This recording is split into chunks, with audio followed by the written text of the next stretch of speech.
my co-host here, Artisokka, has been talking about this subject here in Finland.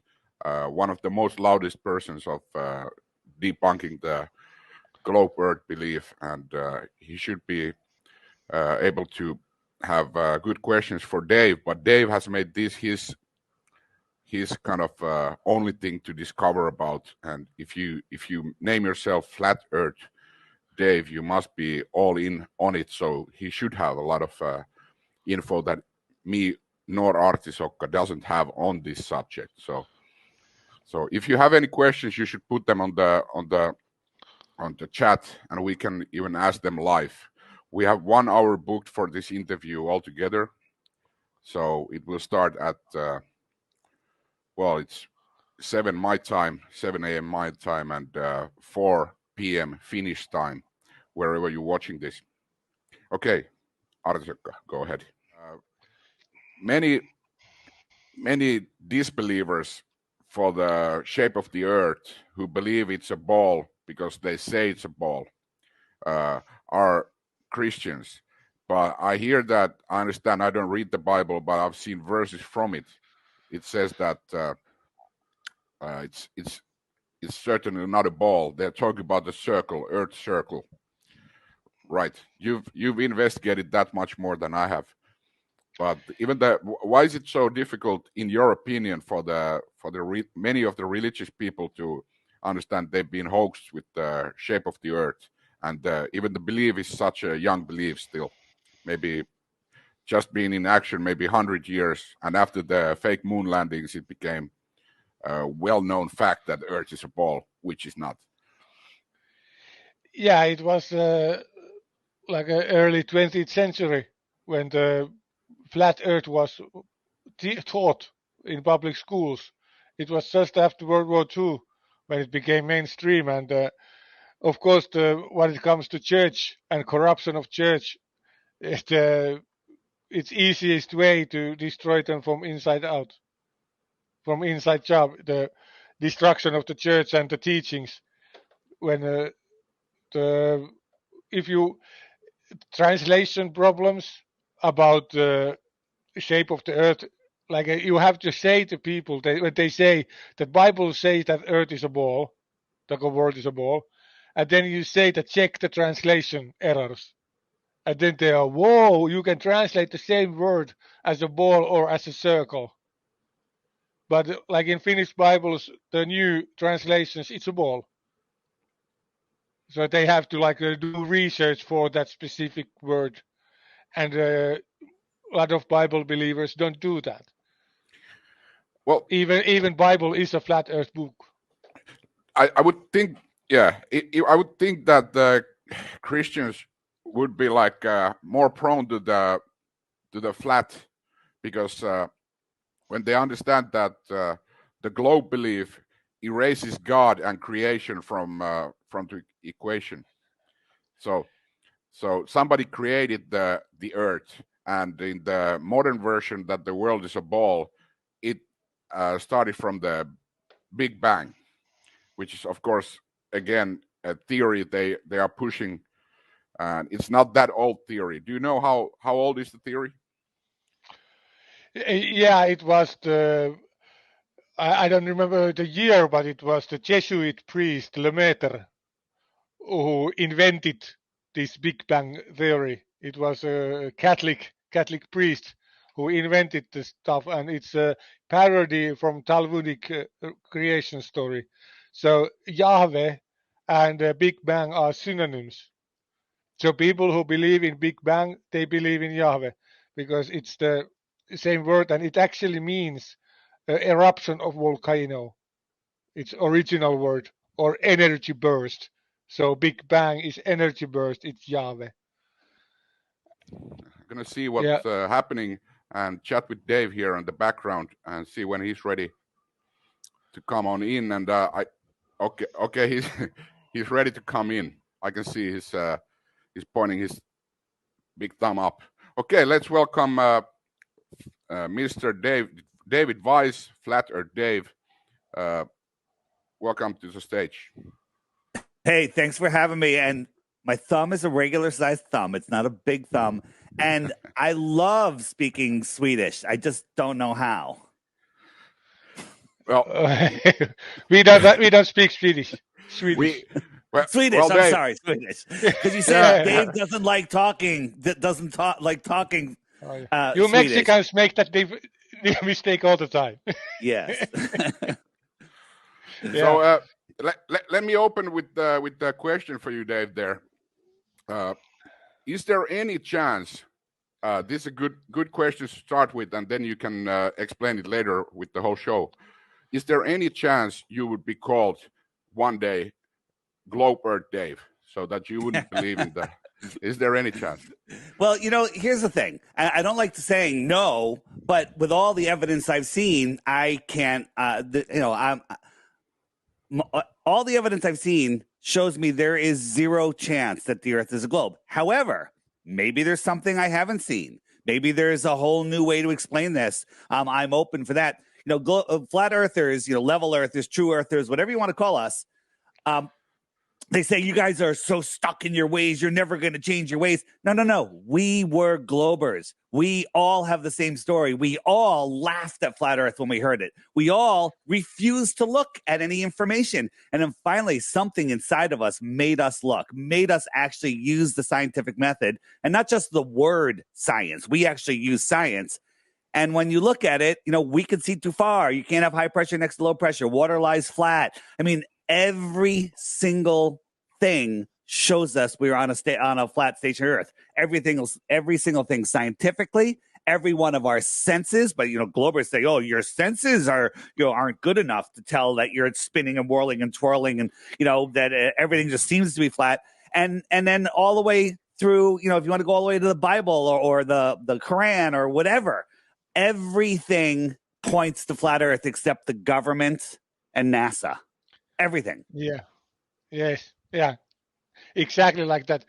I have a quote from Nikola Tesla I would like to read for the beginning, because I think it's a good backbone for the argument. So the Tesla had said this: Earth is a realm. It's not a planet. It's not an object. Therefore, it has no edge.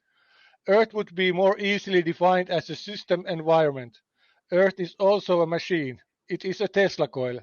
The sun and moon are powered wirelessly with the electromagnetic field, the ether. This field also suspends the celestial spheres with electromagnetic levitation. Electromagnetic levitation disproves gravity because the only force you need to counter is the electromagnetic force, not gravity. The stars are attached to the firmament. And every time people say that no smart man ever believes in flat Earth, I don't think we have a better quote than that, and better source. You are muted. Yeah, I got it. I like doing that once every show. Some people say Nikola Tesla never existed. I think there's plenty of evidence that shows that he did. Did Nikola Tesla invent all of these things?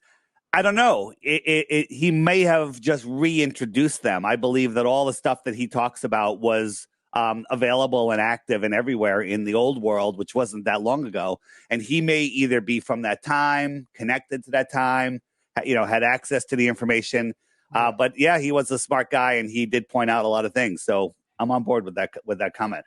Just like good. Like Tartarian forgetting civilization, or yeah, and that word Tartaria triggers a lot of people, but there's so much evidence of a much greater, more advanced realm here, just hundreds of years ago, if that, than anyone believes. And it's everywhere, not just Mexico, but everywhere, every city. There are buildings from the old world that if you follow the official narrative, they were built with chisels and no power tools and no cranes and just incredible stuff. On my app, if you go to the homeschool section, where's homeschool? That's books. Dave, tell us about your app to promote it a little bit. Sure. Just real quick, while we're on it, on the app, there's a homeschool section, which we're talking about. And Right here is a guy called My Lunch Break, and then this guy, I'm the Improbable Dreamer, and of course, John Levy. Anyone that's looked at an old world knows about John. But these three right here, just go, take an hour out of your day, start watching this stuff. You will be so far down the rabbit hole, your mind will explode. And then there's also other stuff on the more resources page. We have the giant trees and biogeology. Like geology is biology. Once you go down this rabbit hole, you know, I think it was Eddie Bravo that said when he discovered flat Earth, he was kind of depressed because he thought that he'd never have a wow moment bigger than that. He was just like, wow, that's the biggest thing ever. But flat Earth leads you to even bigger wows. And when you understand that there could have been trees 80 miles in diameter, 80 miles in diameter, okay? Then everything changes when you start looking into that. But real quick, and I don't like to jump in. I actually do love to jump in, and it's actually a great resource. The best thing about this app is it bypasses the Google algorithm. If you want to learn about flat Earth and you search flat Earth, you might as well just pack it in, and because you're only going to get troll videos. You're only going to get nonsense. You're not going to find my videos or Jaren's videos or anyone positively talking about flat Earth. You're going to find phony fake Professor Dave. You're going to find, Scam Man Dan, the straw man. And you're going to find all sorts of just stuff to trap weak minds. But those of you with strong minds that want to look, the app, it's called the Flat Earth Sun, Moon, and Zodiac Clock app. You can find it at flatearthdave.com. Every day there's a daily video. Just watch that video and then watch the videos that come after it because they're not what YouTube is going to suggest you. Someone goes, hey, Dave, is the moon landing fake? I send you a moon landing video. The next video that comes up is going to be an anti-debunking moon landing hoax video because that's what they're trying to do. They're just trying to lead you down a doorway and go, I don't know, that many people can't be in on it. But every question you have is answered in the frequently asked questions. You hit the question mark and, people say, well, what about the Coriolis effect? Or what about tides? Or what about, I've seen ships go over the horizon, which is up. Where is that? Up top. There we go. Ships over. There it goes. Right there. Ships over the horizon. Click those. Up comes all the videos that YouTube doesn't want you to see. That Google doesn't want you to see. So the app does a ton of things. And one of the slightly newer features is I have all of these images. Before you used to have to just scroll through them. But let's say you say, hey, somebody was talking about how everything in the heliocentric model is 666. So you can just type in 666 and bam, here come up all the memes with all of the coincidences about how everything in the heliocentric model equals 666. It's incredible. And, when you're trying to educate yourself or educate someone else, you have this in your hand and you can just pull up. They go, well, what about the moon landing? You think the moon landing was fake? And you can just type in let's say, look at the moon lander. I type in LEM and we pull up the moon lander and you say, you actually believe that you went to the moon in this? Look at this thing. Look at this thing. If they sheetrocked your basement like that, you'd ask for a refund. Okay. So once you start showing people stuff like this, then they start to get it. A new feature on here is video search. Let's say, hey, I saw that video, that Great Flat Earth video. What was it? And it was about sky ice. About Antarctica, and you're looking for it. So you just hit sky ice, just anything about the video. Oops, ICE, and then you say search, and up come there's the videos on sky ice. And so you have access to everything at your fingertips. It's a great resource. The app is $3. Okay, it's $3 and one-time charge. But there are some advanced features on here, like the Friend Finder. If you want to join the Friend Finder and be able to communicate, message people, video calls, join groups, all sorts of stuff, that actually costs per use to me. So there's a subscription, and I made the subscription super easy. It's $11 a year. $11 a year. So $11 a year is nothing. You bought a crappy margarita at happy hour and you forgot to tip the bartender. And I also made it so you can just get referrals and get a free subscription. So I made it super easy. But let's take a look. Here are the people that have the app that are on the Friend Finder. So it's literally a dating app. It's a true friend finder. It's a collaboration app. You know, like people would say, hey, you know, hey, I live here. Let me see if I can even unveil it. And so let's say I wanted to, you know, if I lived here, I could contact this person and say, hey, let's do a sun mirror flash test, you know, or even from here to here. Let's do a long distance test. So you can meet up with people. You can do all sorts of stuff. So this is the interactive. Whoops, my camera does that sometimes, but it'll come back. So you can tap on somebody's profile. Let me click on a profile here. And up comes, oh, that person doesn't have a profile. How about this? Here, Jersey Sam. And if I click Jersey Sam, let's see what happens here. Well, they haven't filled out their profile yet because it's fairly new, but you find out information about a person. You can start messaging them. You can do all sorts of stuff. I'll just show you my profile just to show you what it should look like for people that fill it out. And then you'll be able to like search. Like, let's say I'm going to Mexico and I want to find some. I am going to Mexico, by the way, and I want to find some people that are kiteboarding. So I can just go in, and this is my wall. I could search kiteboarding and Mexico, and anybody that has those two things in their bio, they'll come up. I can contact them and say, hey, let's go kiteboarding, whatever. So that's what the gist. The app does a ton. But people love it. Dave, Yeah. it's a dating app in a way, so you can meet 100%. people. Yeah, 100%. Because think about this: a dating site, a party, a bar. You go anywhere. The chances that you're going to find somebody, there's the chance that matches you in the way that you think, which is the most important, is very low. Every blue dot has the loads. I'll show you the world again. Every blue dot on here has more common in you than any other site will ever match you up with. Like when we go to Flattoberfest, which is our conference here in the United States, it was just in Vegas. There's 500 people. Every person you bump into, you have more in common with them than you do with lifelong friends. You know, you have so much in common with everybody. Where are you guys in Mexico? Well, I'm in Mazatlan, which is on the west coast. It's on the same level as the tip of the Baja, end of Baja Peninsula. Right there. There is that you? Do you have the app? Well, let me put you in a. There's one person. There's one person. Is that you? Look where blue dot is. No, but I have to get it. Yeah. It's not me. So there's two people then. Yeah. Well, there'll be two. Well, there's more. There's just a lot of people don't know about the app yet. So that's coming. And it's a way to connect. I mean, because, you know, over the years, people are like, you know, I've woken to flat off. I need someone to talk to. I need somebody in my life, not just online. And it's so hard. And it's also when you have another flat earther with you, you're more brave to talk to other people about it. So they'll go down the app and they'll go like, oh my God, there's somebody literally down the block from me, a mile from me, 2 miles from me. Hey, my name's so-and-so. Would you want to meet at Joe's Pizza, you know, the Joe's Bar and Grill, whatever.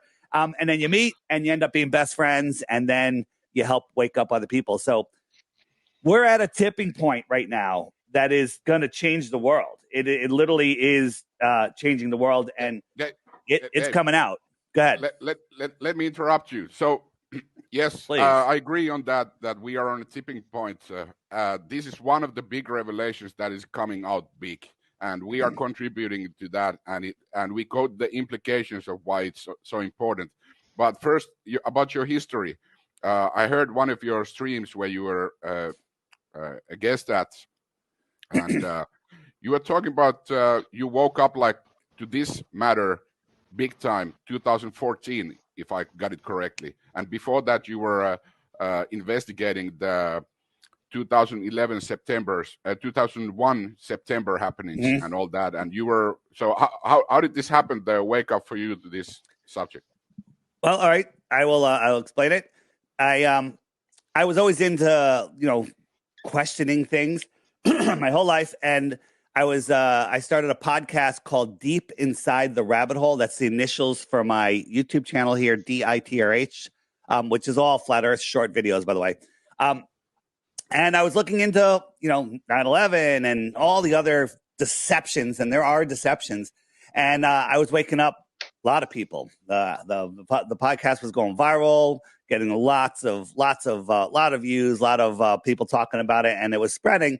And then people started sending me flat Earth stuff, and I it's so many messages come in like, oh, flat Earth, ridiculous. Then it comes again, ridiculous. All right, you're annoying, blocked. Right? Blocked for life, banned for life. I came up with the term banned for life. If you suggest that I should watch a 1-minute video on flat Earth, you're banned for life. That's how brainwashed I was. I was open to anything. Like, really? 9/11? No planes? What are you talking about? And I was able to see all of this, but I wouldn't look at flat Earth. And then I'm giving the long story because it's interesting. Sophia Smallstorm, who is a 9/11 investigator, she did one of the first videos right after Loose Change called 9/11 Mysteries. And I became good friends with her. And we were talking on the phone I was in Connecticut and I'm driving all the way to New York City to the podcast. So it's like an hour plus drive. And I'm talking to her the whole way. And now I'm in the studio. I'm still talking to her.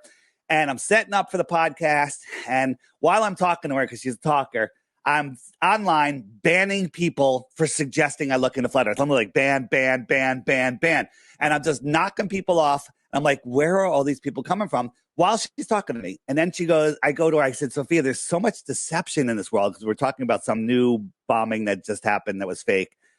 And she goes, oh, David, it's worse than that. I think the Earth might be flat. And I freaked out. I was like, not you too.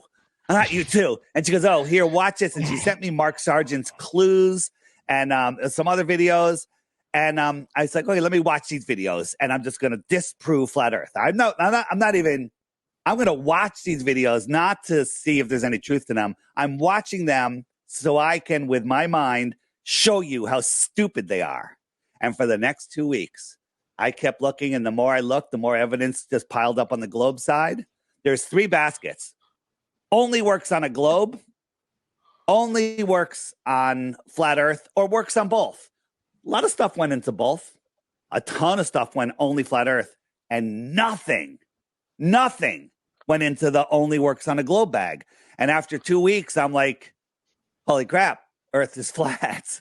And so then I didn't want to talk about it on the podcast because I was like, this is just, people are just going to discredit me. But after a short period of time, I was like, the truth is what matters. And this lie is the most important lie in the world, because people that are waking up to flat Earth, they're like, after all of their things that they thought were proofs are knocked down, they go, well, what difference does it make? I still have to go to work on Monday. That's pre-programmed response. Yeah. That's pre-programmed. Everyone says the same thing. And guess what?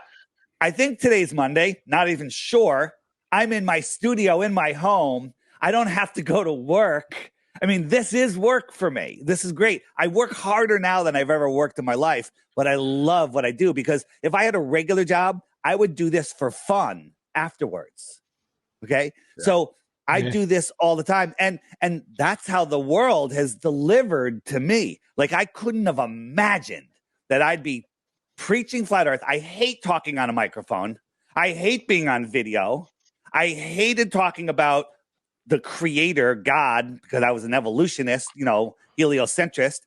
I thought flat Earth was the dumbest thing in the world. And here I am. Those are the top 4 things. Yeah. Those people who love to talk to microphone and love camera, they do OnlyFans. Those who love truth and hate microphones and cameras, they do flat Earth stuff. Yeah, you can find my OnlyFans at flatearthdave.com. Just go there, look for it. Oh, you have an OnlyFans. I have OnlyFans. It's at flatearthdave.com. You got to go.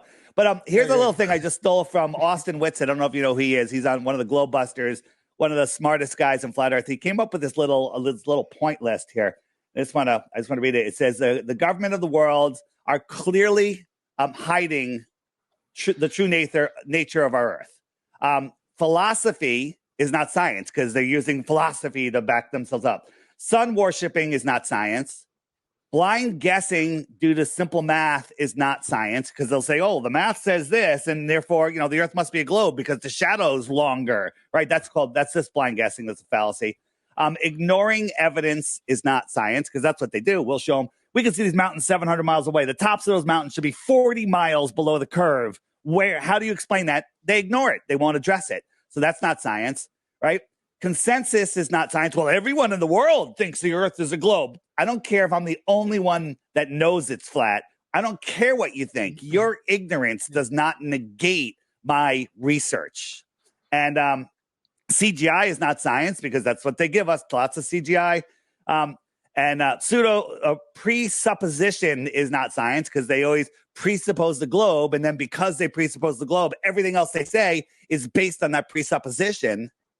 And, and that's what it is. And then religion is not science because they have a religion. Their globe is the biggest, most ridiculous religion of all because they have just this belief with zero proof. Religion, like the Bible, the Quran, they all support flat Earth, but there are people are perverted to the point where they think, it says the circle of the Earth. A circle is a flat line on a plane where all points are equidistant from a center point. That's a circle. I think the Earth might be a circle. At least we see in a circle. All right, so there you go. There's my rant. It's the platform. It's a platform for communism. They can't create world Marxist, communist, atheistic system if we don't have heliocentrism, if we don't have Big Bang, and if we don't have macroevolution. Right. All these must be on place on people's minds so they can create the fourth system. Like there is a first system was Judaism, second was Christianity, third was Islam, and fourth is global communism, which will wipe out all religions, create world atheism, and when the world is all world is atheistic, from that on top of those ashes, they will bring the new world religion. And Catholics are the prime players.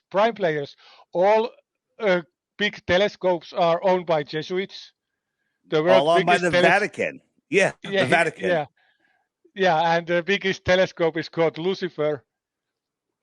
Yeah, no, that's just a coincidence. That's just a coincidence. So come on. Nothing to see here. And, nothing to see here. Look away. Look away. We're going to the moon.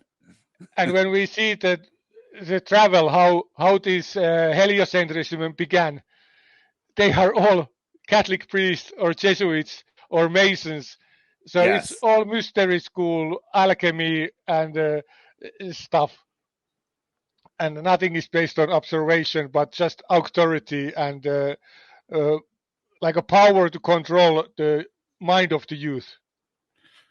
So, guys, let me interrupt. So it's good. This great background for the whole discussion. Why would somebody lie?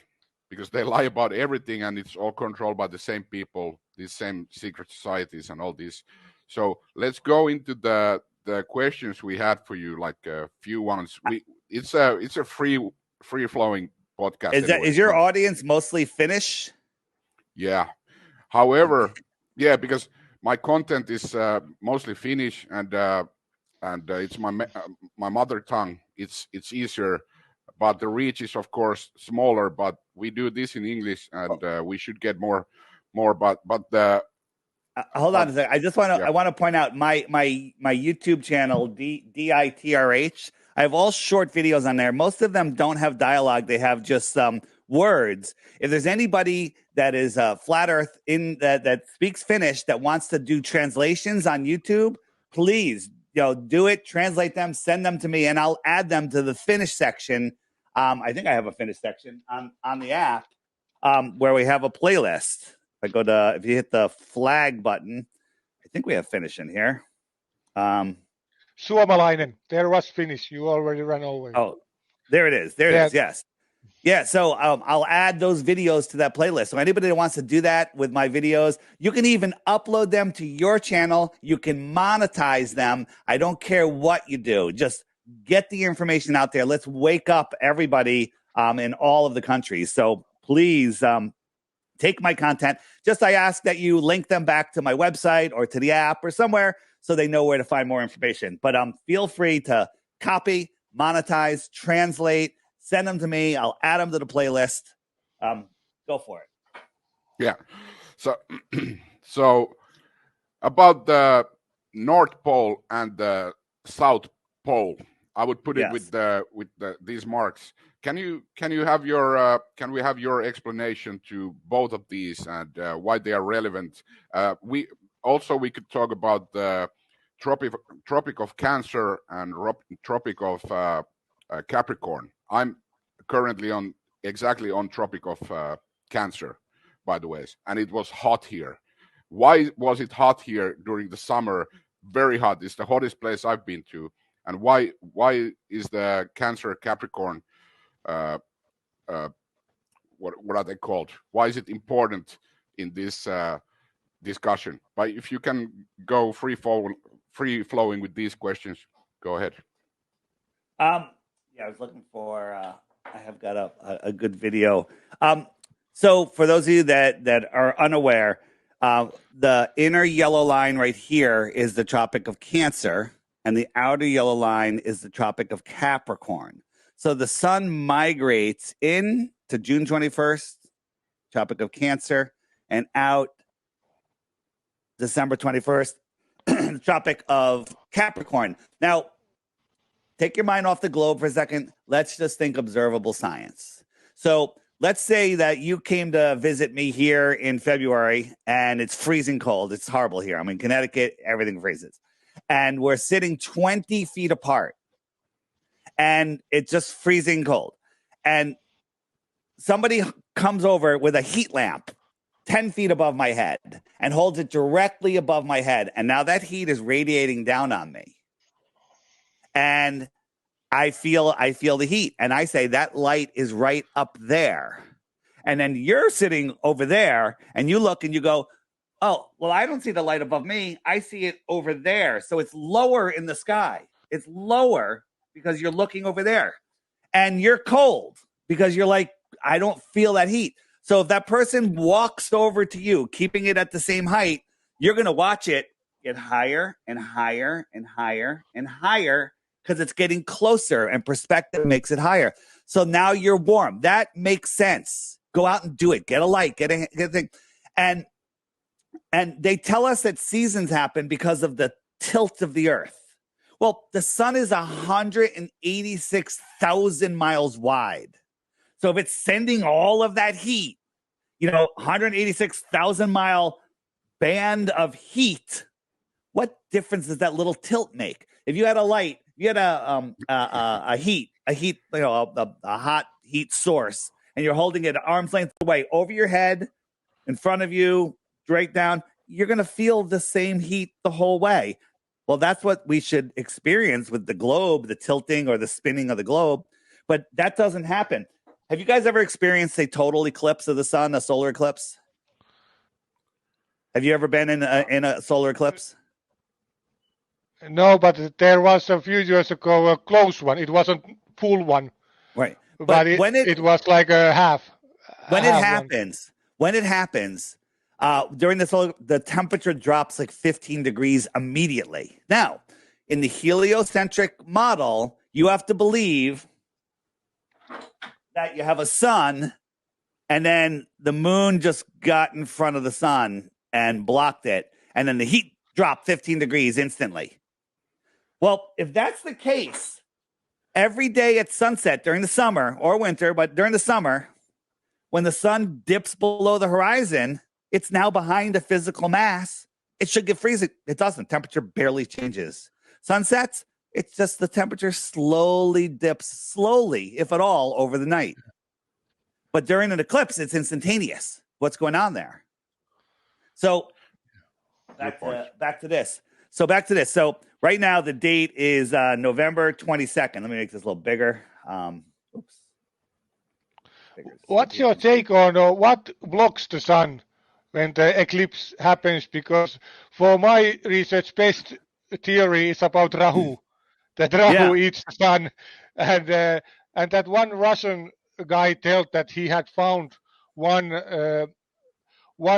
close object on the trajectory of the sun and moon, and that there is third, the shadow planet.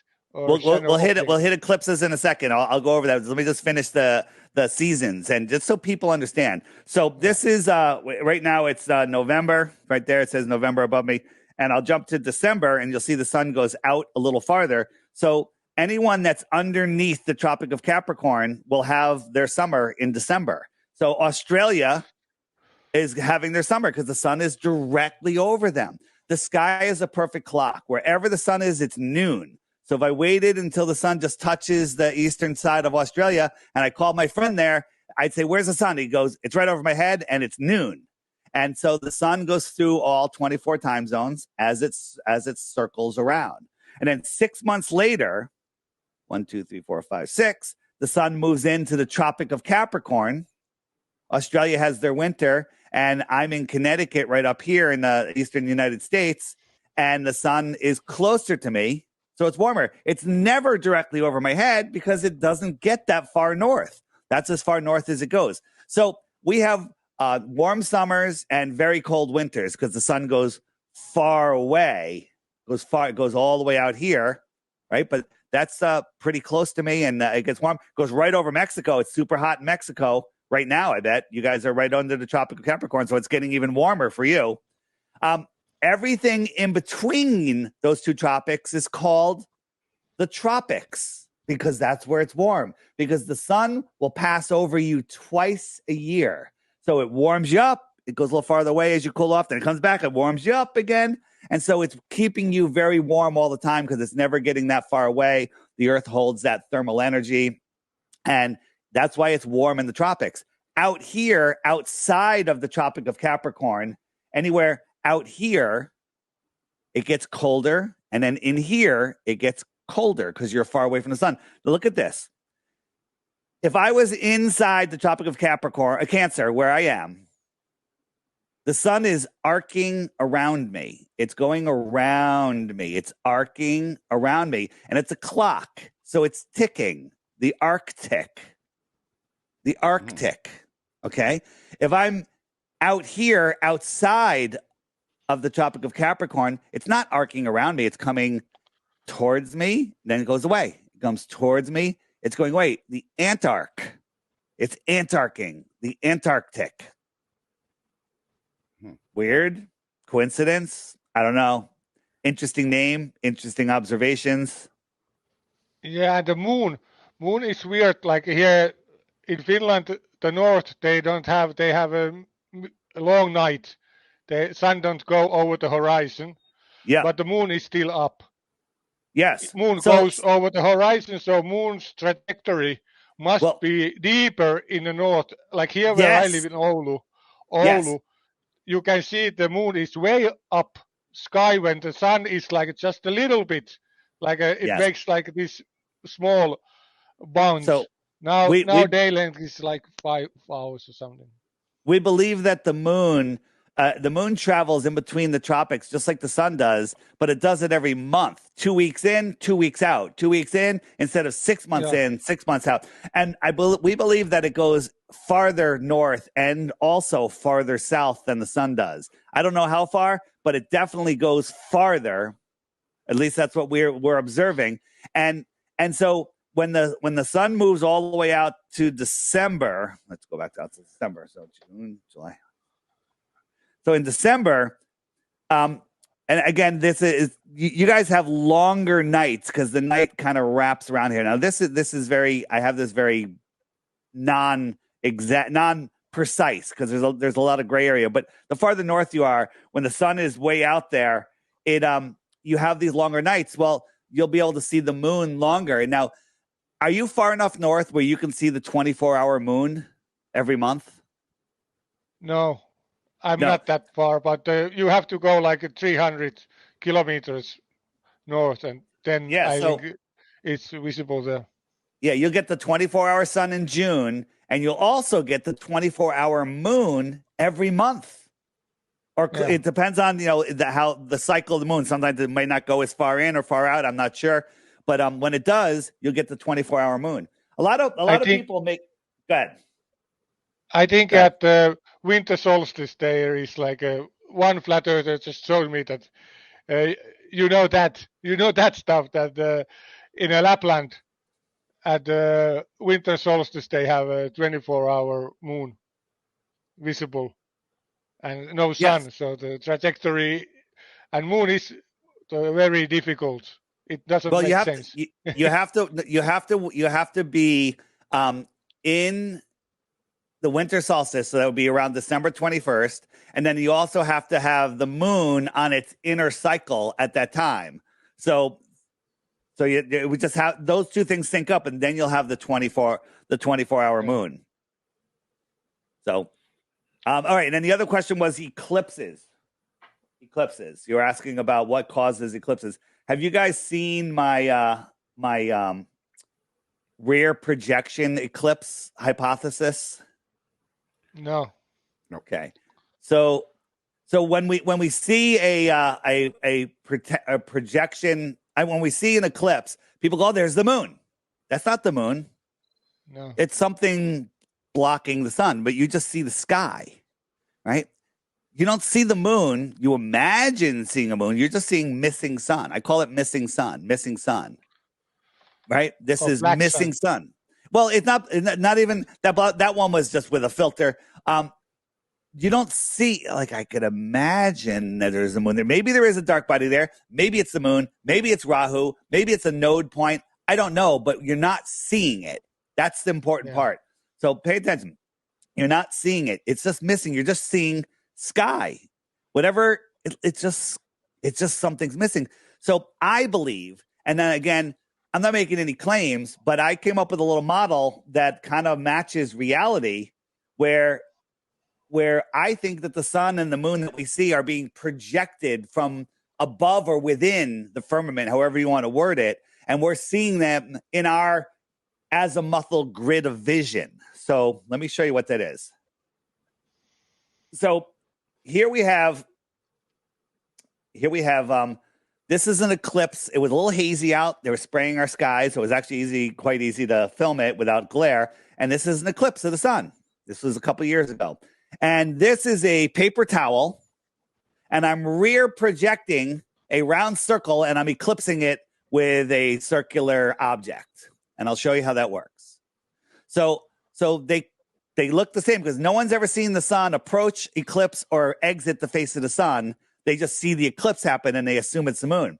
So while we're filming an eclipse, now this eclipse it's like 85% eclipse. This is just so bright, it's blowing out the camera. But if you put sunglasses on, you would see the eclipse, but this is just very bright. But we see this, and this. This is a lens flare because it's moving with the camera, but this one is locked in position with the sun. We're like, that can't be a lens flare because the lens flare would move as the camera moves, and it's staying right there. So what is that? I suggest that this is the source sun, the sun that is being projected into our reality. So what can I do to show this, right? So here's my paper towel. Here's my eclipse happening. You don't see what's eclipsing my source sun. You just see the projected sun. So here it is, the projecting the sun. Here's my eclipse. And this is what we see, right? So this is, again, I just got a light being projected onto this screen. This circular bottle cap is eclipsing it. And this is what we see. We don't see the bottle cap because there's no light on the bottle cap. We see the light that's being projected into our reality, and we see the eclipse happening. So we don't see it. So when we compare that, right? So here it is being projected. So now I said, wait a minute. What if our sky, the sky screen that we see is more transparent? So I made another one with tissue paper, a little more transparent. And so here is the projection that we're seeing. Here comes the eclipse from behind. But what's this light right here? That's the source. I'm looking through the sky and I'm seeing the source that's lighting it. I believe that source is always there, but when you look up at the sun, you can never see it because the sun is blinding you. It's always there, but the sun is blinding you. Only during an eclipse will you be able to see through the sky sheet.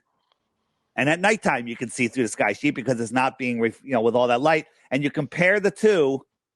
This is my projected eclipse, and this is a reality observation of the eclipse. On my channel, DITRH, there's a recent video within 4 or 5 of the top of the recent solar eclipse, and we caught it again, even better. What do you think of that?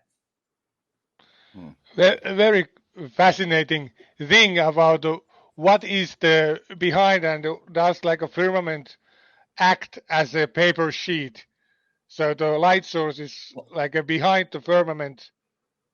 Right. Well, there's no question that we see the everything in what we call our personal atmospheric dome or our azimuthal, which grid of vision. That's how globers even describe how we see, because we see in a circle. You can't see forever. So you see a certain distance in all directions, and up, down, left, right. And if you put them together, it's a big dome of vision. That's how far we can see. So everything we see has to appear within that grid of vision. And that's how our eyes work. And once people accept that, they'll feel a lot better. So that's a really good theory.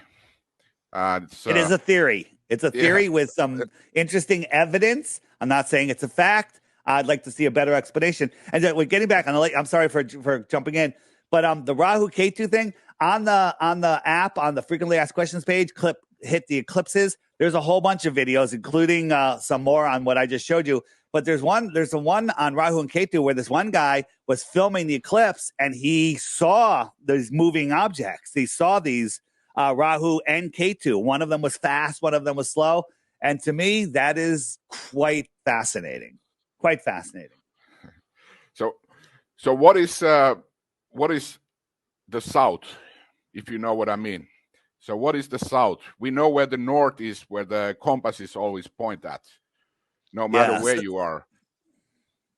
So the south is just out south, right? The north is right here at the center. That's our magnetic mountain, Mount Meru, whatever you want to call it. So all compasses will point to the north. And every direction away from north, if you have the North Pole and you put your back to it and you start walking in any direction, that's south. South is every direction away from north.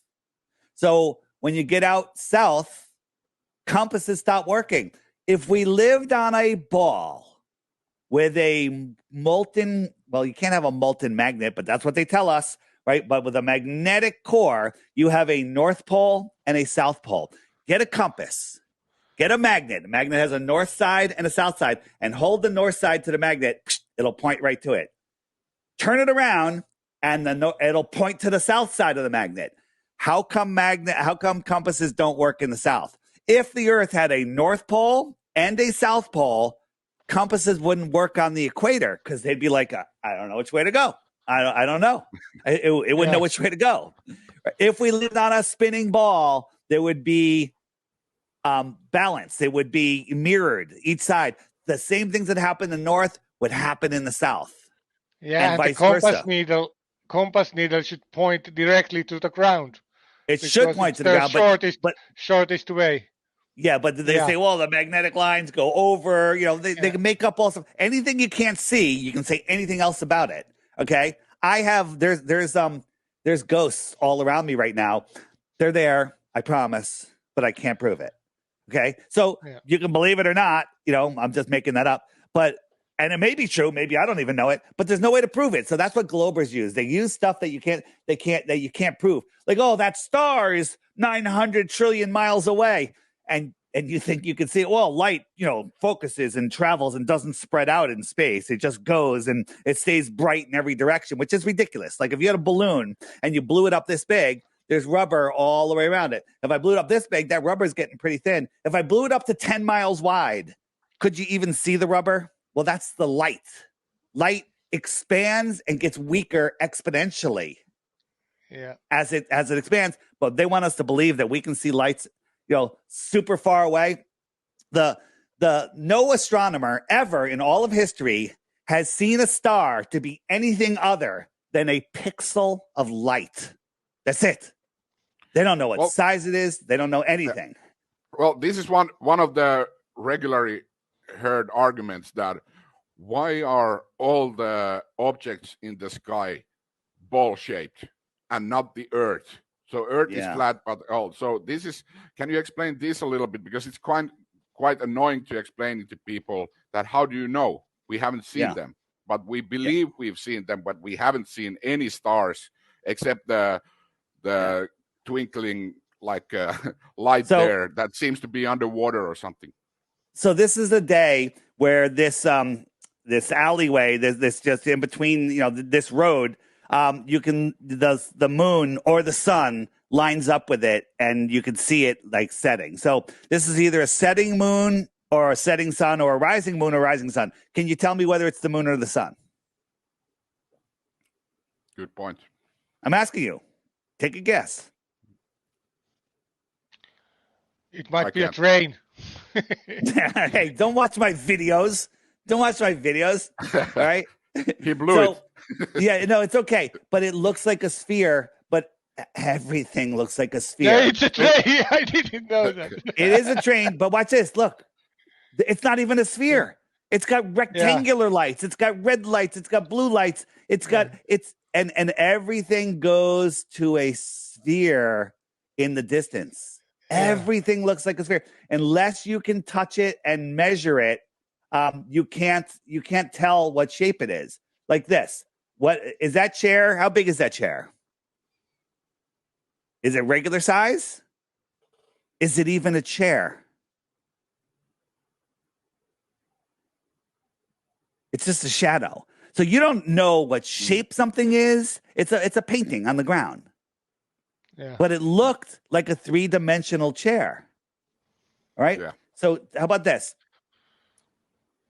Which table is shorter and wider? Dark brown. Yeah. What if I told you they're the exact same size? Would you believe me? I might be lying. Yeah.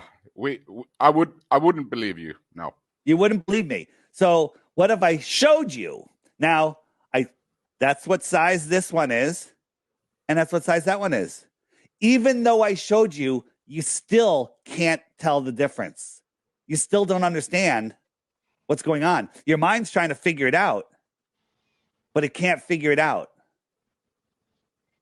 What if I told you that these were not moving? These boxes were not moving. They're not going up and down. They're not going left and right. They're not going diagonal, and they're not spinning. Would you believe me? No. Okay, watch. I'm holding my finger right here on the corner of this box. Very good examples. Good ones, Dave. Yeah, these are not moving at all. Either one of them are not moving. I got to show you one more. Because this will really put it to bed. If I can find it, of course. Why is it hiding from me? Window. Where is it?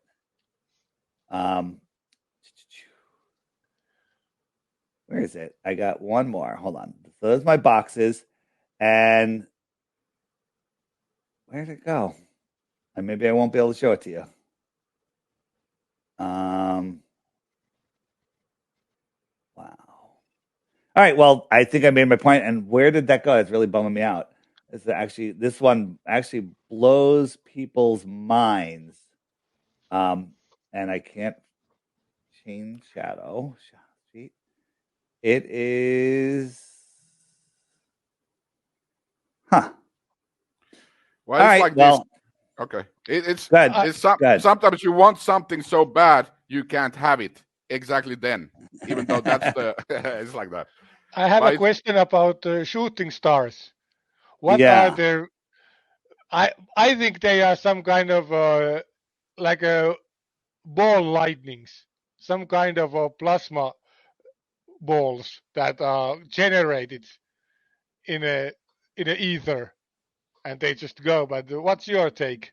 I think they're electrical in nature. I'm not sure. If you think about it, they tell us that the Perseus, but I forget the name of there's a meteor shower every August, like the third week in August. Every year there's a meteor shower in August that somehow just shows up and on time, on schedule. So if you believe in the heliocentric model, you believe that we're spinning around the sun 190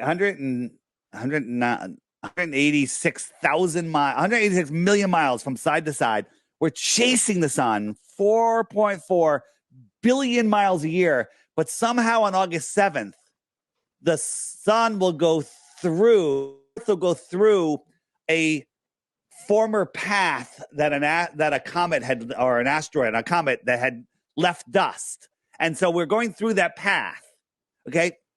That's like, think of it like the exhaust from a jet in the air, right? And somehow every year, like when you're just flying into that exhaust. So that's not a good example. You got this path, and somehow it's mirroring all of this. And even though we're 4.4 billion miles from where we were last year, somehow that path is still following us. It's zigzagging both sides of the sun. It's chasing us, and somehow it's always there. How come meteors, when you watch meteor showers, if we lived on a ball, right? Here I am in the north, and I watch meteor showers go, woo, they go down. They go down. They're always going down. How come I don't see any shoot up? Because if I see a meteor going down, somebody here would see it going up. Right? Good question. Yeah. Meteors only go down. They don't go up anywhere. Why is that? Why could that be?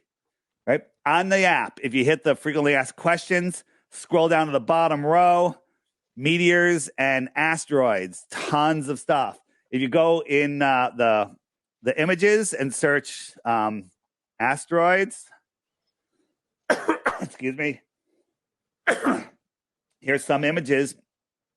This is, supposedly what an asteroid is. There's a volcano. There's a geyser. Looks like an asteroid hit. A sinkhole. A sulfur pocket. An extinct volcano. A hydro crater. These are things that come from within the Earth, not from outside. And anytime we've seen an asteroid on, webcam caught it in on someone's car camera caught it in northern Alaska. Always not Alaska. I mean, in Russia, it comes in at an angle. Oh, if it hit at an angle, it would leave a gouge. It wouldn't leave a perfect hole. So when you understand, when you see what geysers really look like, and you'll understand that they're not debris coming in from outer space. That's just another thing that's scared, make you feel insignificant, hide the true flat Earth, hide our reality, and keep you scared. Yeah, and moon craters, they are all direct hits. There is no scratches on the surface of the moon if they are hit marks by meteorites. So if you look at the moon, so first, when we look at the moon, the craters are always the same color as the sky behind it. And why is the sky behind it? It's kind of weird. So if you look at the big crater at the bottom of the moon, I think it's now I forget the name, Enceladus crater. That's probably wrong. Whatever the big one on the bottom that has all the spirals, they tell us it's 40 miles wide. Okay. 40 miles wide. I can see it with my naked eye. So go on Google Earth, draw a circle 40 miles wide, put a big red dot on the Earth, and then zoom out as far as Google Earth will allow you, which I think is only like 250 miles, or maybe it's 2,000 miles, or maybe it's 25,000 miles, whatever it is. 25,000 miles. You can't see that dot anymore at 25,000 miles. It's too small for your eye to see. But somehow we can see a 40-mile circle on the moon with our naked eye at 250,000 miles away, 10 times farther if the 25,000 is right. Right? How are you believing this stuff? I don't know. Yeah, it's the same thing that when you zoom with the P900 to stars, and the star goes so big that it fools the whole screen, full picture. Yeah. And if the star is like a billion miles away, what does it make to zoom a little bit with a small pocket camera? People are talking about, just switching over to satellites and the size of things in the sky. they're like, well, I've seen Starlink. I saw Starlink with the line of lights in the car, the sky that calls Starlink, and looking at it, looks lower than an average airplane, and they're bright like they're their own light. Like, how are they reflecting light? And to my eye and to everyone else's eye, if it's reflecting light, it would be flashing because as it's reflecting the sun as it moves, and it was obviously a trick or hiding something. I have a few theories on what it is, but forget the theories. Let's look at actual science. 747 is gigantic. If you ever been on one, they're bigger than you imagine. And if you ever stood under one, they're like, how the hell does this thing fly? It's gigantic, right? Here's a 747 at cruising altitude. Can you see it? Barely. It's hard to see in this picture. But when you look up and see a 747 cruising, you just see a little tiny plane, big chemtrail usually behind it. But you see the wings. You can see the shape of the airplane. Like, okay, I got it. And you look it up on the flight finder. Yeah, it's a 747. Can you see the engines on it? No, can't make out the engines. They're too small. Okay. The engines are probably 20 times bigger than a Starlink satellite. So if that engine was 1/25th of the size, you think you could see it? You know the answer. It's stupid. No. Well, that plane is only 5 miles in the sky. Starlinks are, I think, 350 miles in the sky. And you think you can see them? People that think they can see starlights, there's two types of people. People that think they can see Starlink satellites and people that think. Yeah. So, Artisokka, do you have specific questions you wanna have, like whatever, gravity, whichever you have in mind you want to be answering? Well, about the North Pole expedition, what is your take on Admiral Byrd's testimony about the North Pole being very suitable for human habitation, and there is a lot of activities? I read a lot about Mount Meru and Guards of the North and things like that. What's your take on what is on North Pole? I think that the North Pole and the South Pole are two places that we're not allowed to go to for whatever reason. Is there a civilization in the center? Could be. Is there a civilization south? I think so. I think there's many. I think there's cities in Antarctica that, civilizations in Antarctica that we're unaware of, or what we call Antarctica. But again, until we have the ability to freely explore south and north, I don't think, we can only speculate. There's some interesting old videos of the North Pole of this vortex, that looks like a hole in the earth. And then one of them shows like a mountain sticking out of it, which would be the tallest mountain in the world, bigger than Mount Everest. Some people say that's Mount Meru. I don't know because I haven't been there. And, the Admiral Byrd testimony is all very interesting. And his accounts of what happened when he was flying out south and saw animals and Greenland. And, there's other stories, allegedly by him that, there was a civilization out there and he ended up talking with people. And, then I think they took that story and they created the hollow earth theory for those people that were looking into it and like, oh, yes, the earth is hollow. What is hollow earth? It's just another prison for your mind. It's just a globe again. And there is a lot of these hollow earth, but they just think that the earth is a ball and then it can be hollow. But we could have massive caves behind Antarctica that would be like a hollow earth, because like Admiral Byrd and these expeditions in the South Pole, they said that they met the flying UFOs and there was these civilizations and they told them to not go there. And Antarctica deal is really weird because there is so much military power looking at ice wall. Well, think about this. If there's world below us, then anywhere would kind of be cool to investigate that. I think the military power in Antarctica is because there's more land out there. We're in this circle. We have 8 continents, I think, right? And outside, maybe there's 1,000 more continents. Well, they're keeping us separate. They're not letting us go. There was a flat earther that did home repair and was working for this at his house, a retired Army veteran. And the flat earther had some stickers on his car, flat earth stickers, and the homeowner said, "Hey, I like your stickers." And they started talking. And he said, "Well, I was stationed in Antarctica." And again, this is all hearsay, but it's an interesting story.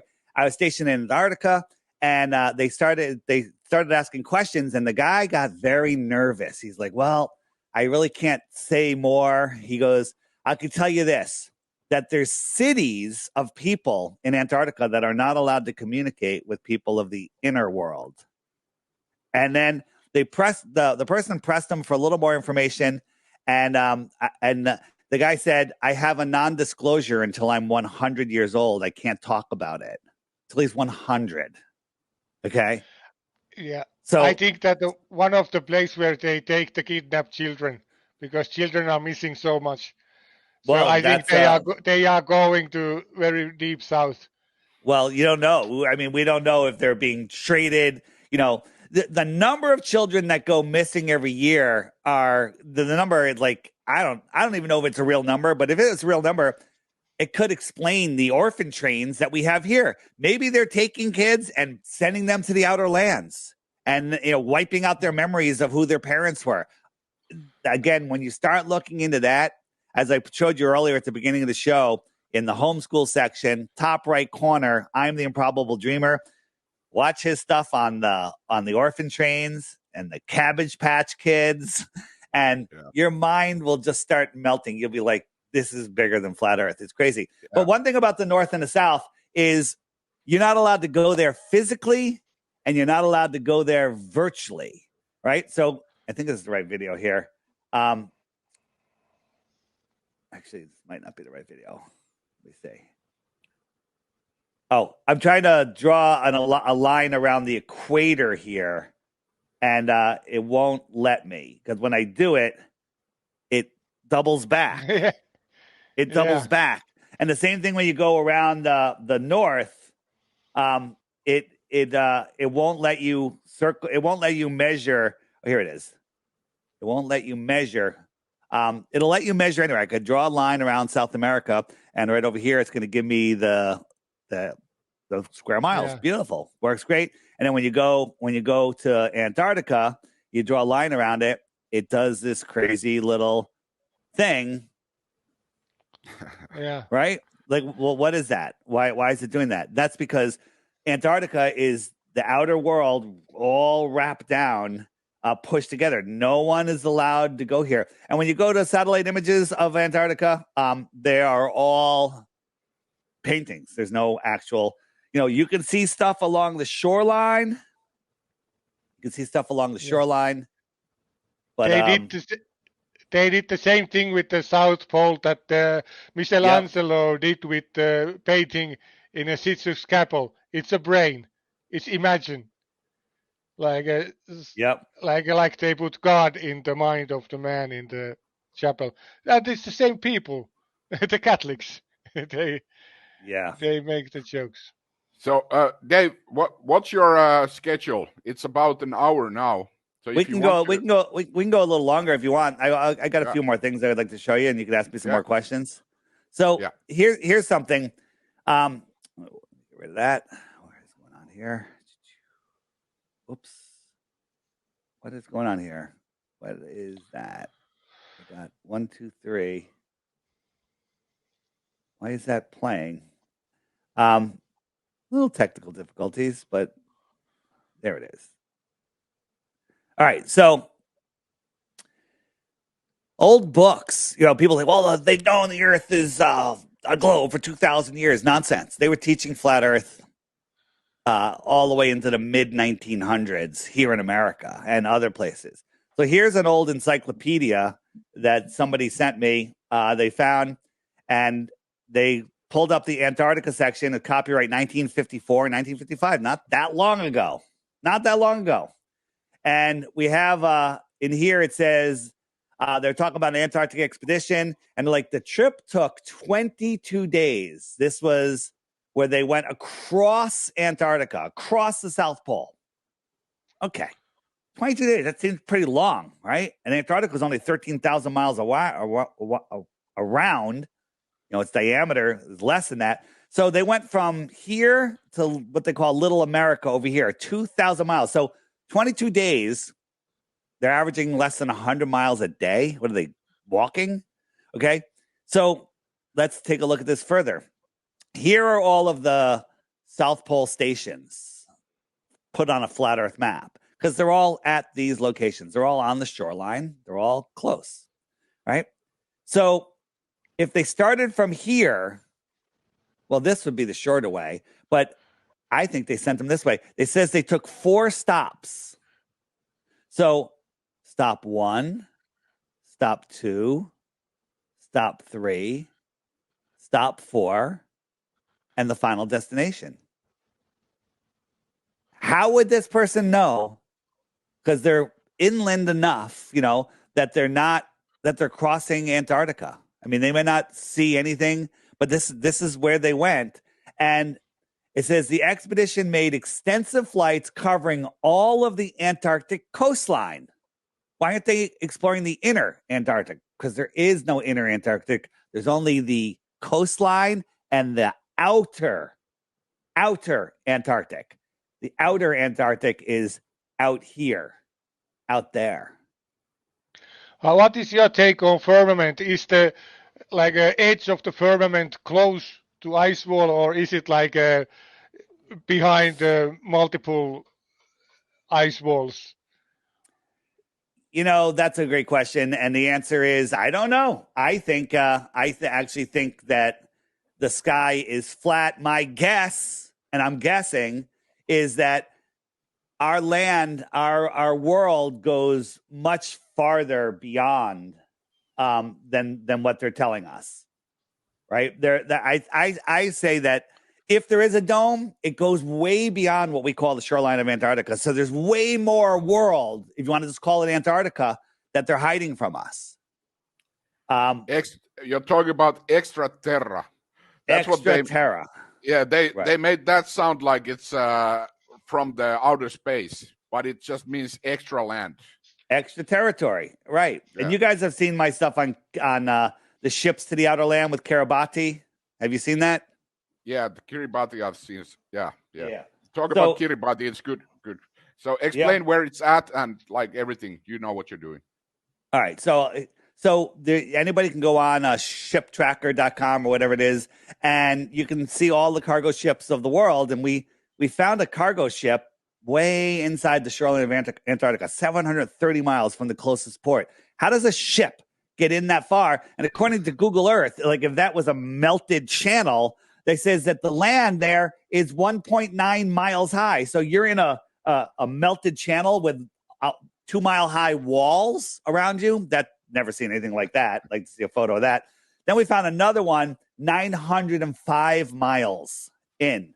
905 miles, 2.37 miles high. Okay, what's an active ship doing in there? So we clicked on one of the ships, and it said that it was from the nation of Kiribati, and it didn't have any other information. It said it was 480 meters long. That's a gigantic ship, 80 meters wide, and it's from Kiribati. That's all it said. So we looked up where's Kiribati, and Kiribati's out here, nowhere. It's so tiny, I had to put a pin on it. And when you zoom in on it, you can see that it's really just it's a sandbar. It's a little island. And there's some weird places on it. And we're like, and then we looked up some more information, and it said China gave them $10 billion a couple years ago. America gave them a similar amount not that long ago. And we're like, okay, that's weird. And then we're looking on Kiribati. Somebody found the Captain Cook Hotel. Captain Cook is the guy that supposedly circled Antarctica. It took him 3.5 years. He went over 68,000 miles. That's weird. Kind of sounds like the Earth is flat, but that's weird that that's there. But we'll just call that another coincidence. Then we started looking at the ships on the ship tracking site that are at the gigantic pier that they have on this little sandbar. And they all said their destination was either unknown or Christmas Island. Now, some people say Kiribati's called Christmas Island, but when I look it up, it shows Christmas Island somewhere else. But why are they all have the same destination or no destination? Where are these ships going? And there used to be a whole bunch of nuke testing out there. And to me, that sounds like whenever I hear nuke testing, because when you look into nukes, they're not what they tell you.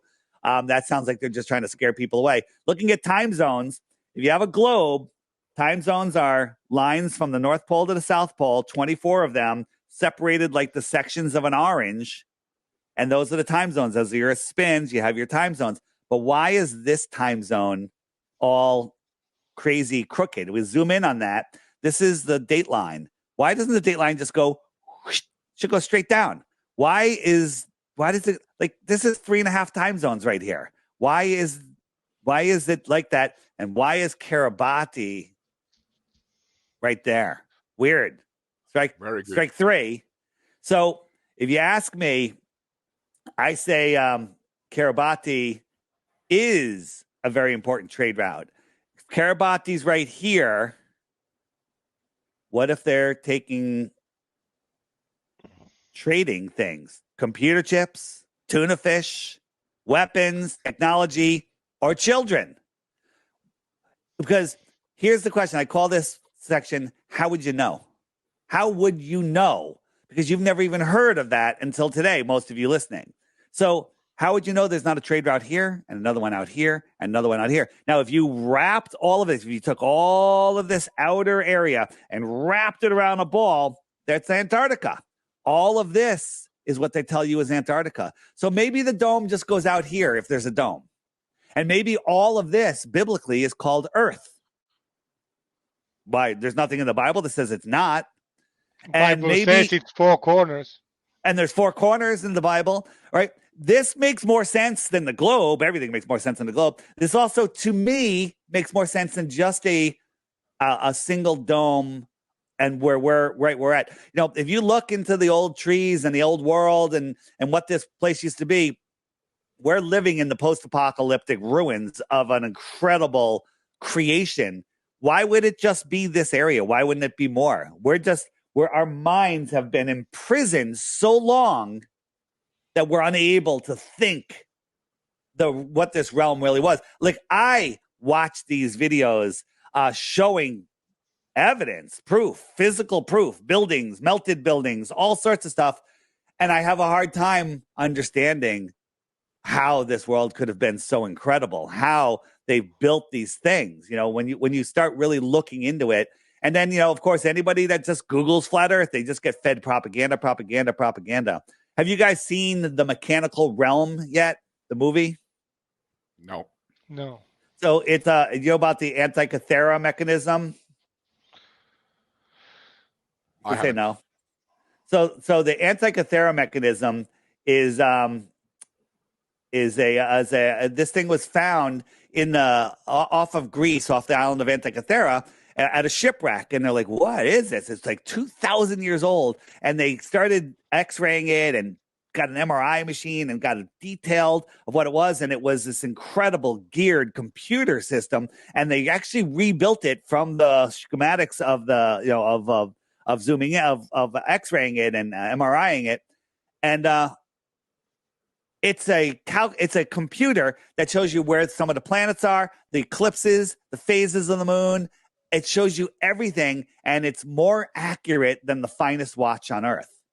The finest watch on Earth is off by a couple seconds a year or whatever it is. This thing is off by way less than that. And this thing was made 2,000 years ago. First thing is, nobody could even think to invent this today. They backward engineered it, and that's how we get most of the stuff that we have is all backward engineering or released information that's been hidden from us. And so the Mechanical Realm takes a real deep dive into this, because if you Google the Antikythera mechanism, you're just going to find, you know, just Nova and National, you know, History Channel stuff on it, and they just confuse your mind and feed you full of preconceived notions and lies of our history. This thing actually proves that the Earth is flat, and they knew it over 2,000 years ago. It's 100% proof. It's a working model of the flat Earth. You can find it at the mechanicalrealm.com, but I believe within the next couple of weeks, it's going to be released on YouTube, and it'll be on the app. It'll feature on the app, and you won't miss it because there's going to be a giant pop-up when you turn your app on that says free now on YouTube.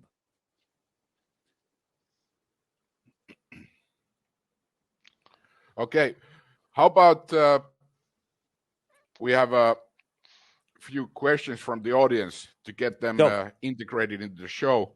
I think you see the questions there, but there's been a few questions. I looked at the chat. I looked at the chat a few minutes ago, and it's not in English, so I stopped looking at the chat. Yeah, I asked them to put them in English, but let's go a bit off topic if you don't mind, because I don't mind. Okay. I personally talked about this a few weeks ago also, so I put it on the screen. This is just your opinion. You can't say we don't know, but what do you think? It's on the screen. Yeah, it says Kokon. No, I can't pronounce that. How many people do you think really are on Earth? Is that one? Yeah. I think it's way less than the number that they're telling us. There's a video. If you go on the app, I think if you search, let me look. Where do we go? Where's my? I lost my. This is like I'm all over the place today. Okay, so we go on the app and I go to the video search and I put in population.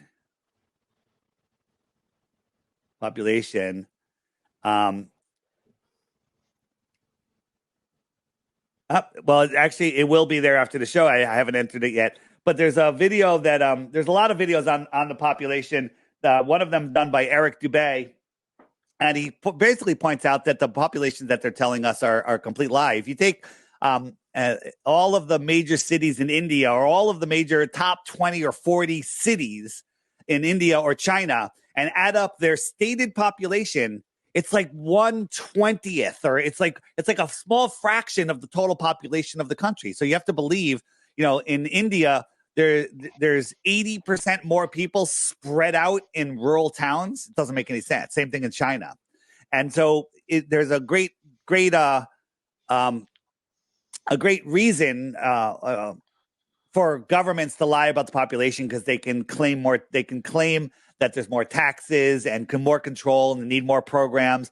And they want us to believe that there's so many people. So they're like, oh my God, there's too many people. We need to depopulate. So it's all about depopulation. And I truly believe that they want the population down because they can't control us. Also, the hive mind, the connected consciousness, when more people are thinking of the same thing, everyone starts thinking the same thing. It's the collective mind. And if we get back to what I believe the numbers used to be in the 17 and 1800s, I believe there was 100 billion people here, and sustainably. So if we get to that, I think that the consciousness is cohesive, and they want to keep us thinned out. They've stated they want the population under 500 million. Yeah.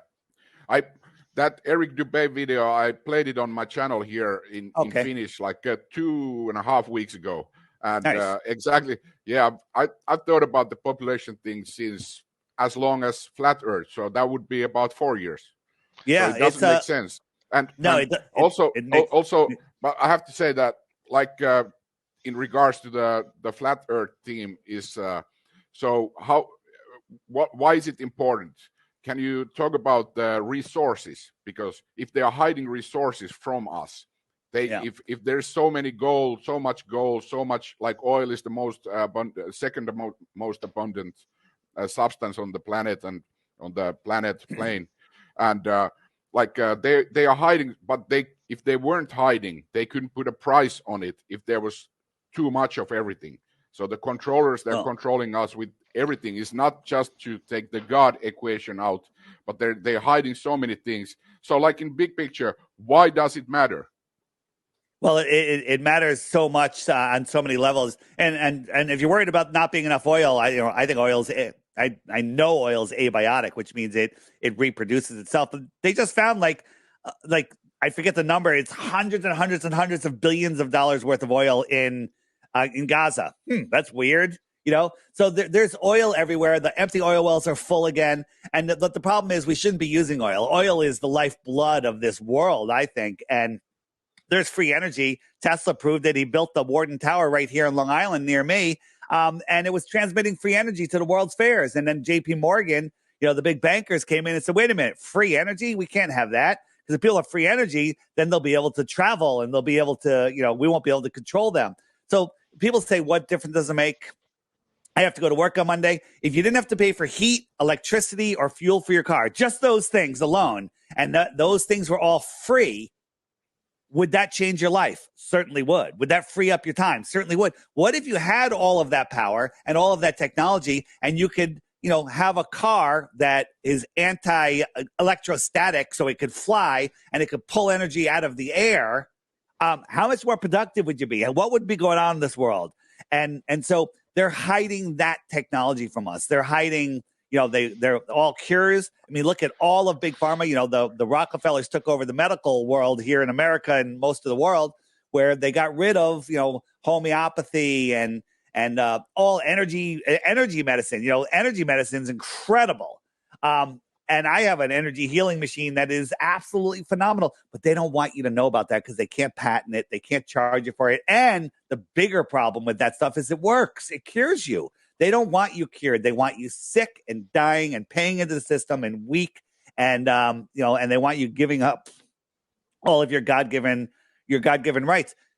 Here's the thing. We're born into God's world. We're born into nature. We're born with unrevocable rights, and nobody can take them from us. Now, we can give them away. We can agree to be governed, controlled, or we can live in the real world. So they can't control us in the real world. So what do? They create a fake world. They create a globe. Yes.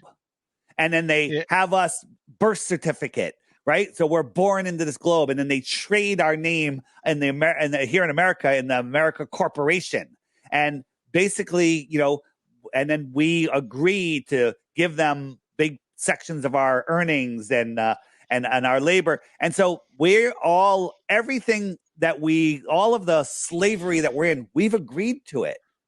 We've agreed to it because we're working in their fake world with their fake money. Yeah, and the basic belief of what we are and what is everything. Like they wanted us to this not only heliocentric system, but the physiocentric. Everything is a particle. Even graviton is some kind of a boson. Every existing thing must be a physical thing, and the atom is a basic block of a universe, but its consciousness is immaterial. So it's a opposite again. It's total lie. So if we think about consciousness as a basic building block of the universe, all these energy things, all these these things, they all go away. Just tuning ourselves in this spinal chakra, kundalini energy, all this Eastern idea of thought. Somebody in the chat said, all right, go ahead. I'm sorry. Finish. Yeah, it also goes like Mount Maru and this flat Earth. It goes like Atlantis or like a brain.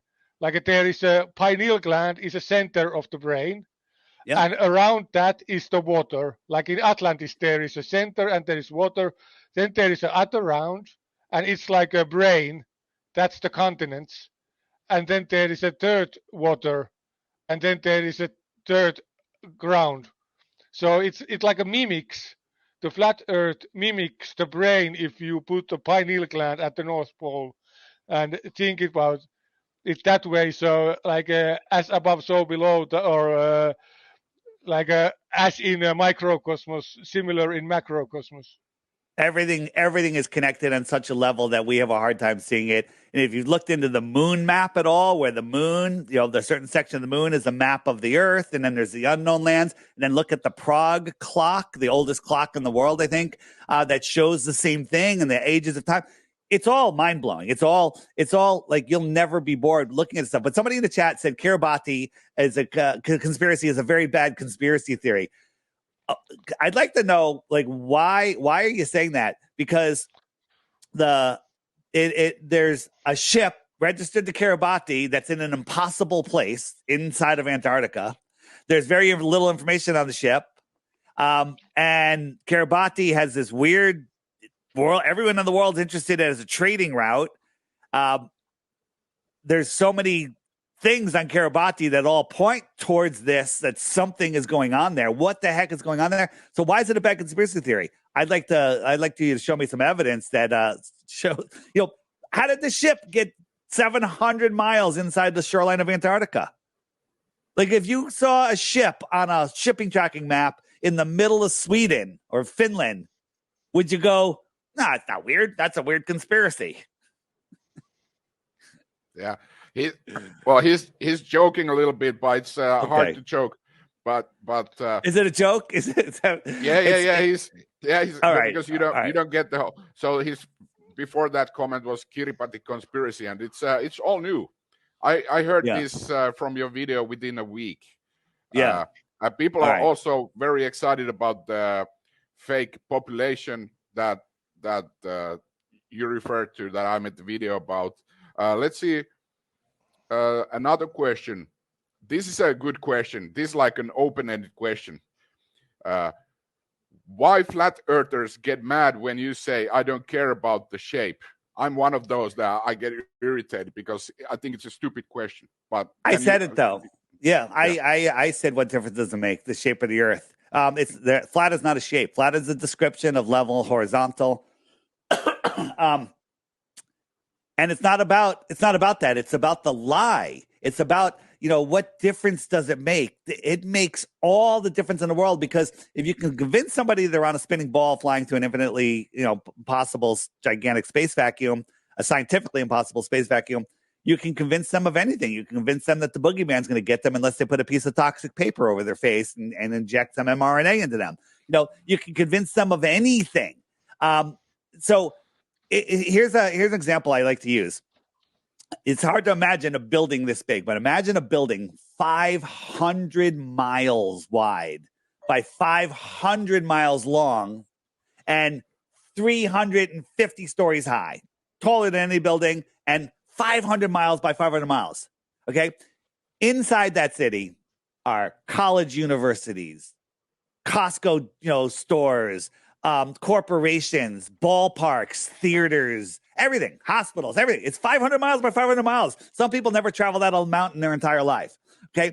And you're born somewhere in there, in one of the 100 hospitals that are in there. And you're living your whole life. You got a job, you went to college, you found a girlfriend, you have a baby, everything's great. Right. And you're in all of this stuff. And then you say, let's travel. Let's travel. And there's trains in there, there's vehicles, and you start going away from the center in any direction. And when you get about a mile from the edge of the building, guards are there. They say, no, you can't go here. It's off limits. Well, what's out there? Just ice and penguins. Okay, it's really cold and dark. Okay, you can't go there. Okay. And then your friend goes to you and goes, there's other buildings. There's an outside. There's more. And you're like, what difference does it make? What difference does it make is you've limited yourself. You limited your thoughts. You've limited where you are, your importance. And you may be having a happy life. You may be making a lot of money. You may have, all the material things that you need. You may even think you have a good relationship with the creator. You may be doing really well. Like, I'm doing okay. I have a good time. I got a great partner. I got great kids. Life is good, but there's more. There's more to this place. The greatest purpose in life is to seek ultimate knowledge and share it with others, not just go, I'm happy in my box, in my building, right? There's more. Yeah, those who have the knowledge have the power. It's the power, because if you can make people believe absurdities, you can make them commit monstrosities. Right. So there is no power to authority in truth. Because when people are tuned with the truth, the leaders have no power, and that's their greatest fear. Right. The other people say, what difference does it make? What has Flat Earth done for you? What has Flat Earth done for your well-being? Well, more at peace because I'm not afraid. I'm more at peace. I'm not afraid. I'm like, wow. And I'm at the center of creation. That's amazing. Secondly, a greater sense of freedom. Yeah. I have a greater sense of freedom and a greater sense of adventure and desire because there's more. And the third one is closer connection to the creator. I never really had a connection to the creator, a conscious one at least. And now my entire life has changed because of these three things. These are the top three. There's 100 more. And when you start seeing it and you are able to put down your ego and let it go, everything changes. The world, the globe is literally a prison for your mind. It's a prison for your mind. They want you just to live in your prison and be happy with it. It's a soul lure system. They're stealing your soul. They're trying to, at least, but you have to give it to them. And so they're trying to trick you into giving it to them. I think flat earthers are very interesting believers because they don't usually preach any religion. They become to believers in God without similar at the same time rejecting all Judeo-Christian bullshit. So basically, people are looking for truth from East and philosophy and these kind of truths, and not like a dogma. Organized religion and science are the same thing. What they call science. They've hijacked the word science. Science is good. The heliocentric pushers don't use science. They use pseudoscience. Flat earthers use science. We observe, measure, repeat. We do everything to look at it. Now, we're talking about stuff beyond Antarctica. We can't go there, so I can't confirm it. We can talk about it. We can talk about evidence. But here's another reason. Right? Divine law is the law of God. Common law is the law of the land. And statute law or admiral maritime law is the law that's man's law. This is the law that we're living under, right? In order to convince a man to give up his divine rights and their common rights, you have to convince them that they're not divinely created in a divine world. That's the purpose. They're hiding the creator. They're hiding more land. They're hiding resources. They're hiding cures. They're hiding everything. They're hiding your potential, and you're agreeing to it. So on my channel, DITRH, or just on the app, search, and it's near the top on my channel, DITRH. I recently put out a video by a woman named Laura Nina called... what is it called? I watched it, by the way. I watched it. I ordered her channel. Yeah. Why would they lie? I'm actually interviewing with her tomorrow, I think. I'm actually going on her show tomorrow. So check that out and then listen to it and then listen to it again and then listen to it again until you get it, right? But those of you that are having an adverse reaction, I don't know how many there are in the audience, but I had the same reaction. It's only when you can lay it down and realize everything I was taught was a lie, but now that I know, I can thrive. I can thrive more. And when you know, you don't have to stop crying about the past. Thank God you found out now and not tomorrow or next year, right? Thank God you know now. And those of you that don't know, it's time. I would say there's limited time. We are getting to a precipice in society, where all of this is coming out, and who knows what's going to happen this afternoon, tomorrow, next week? I mean, who knows? I mean, the whole world could get unplugged. The World Economic Forum now, they're having a meeting in San Francisco about the potential of a cyber attack. And then literally the day of or the day before their meeting, Australia and America had a banking cyber attack. What? What's going on? Yeah. Operation Polygon is well ongoing. Yeah. So again, for those of you that don't know, every big major false flag hoax event that we've had that has changed society, they were doing drills of the exact same thing during the event. 9/11, there was 16 different exercises going on of planes being hijacked and crashed into buildings. At that morning. Yeah, and just they that couldn't morning. have one plane hit the building. Yeah. Right. No.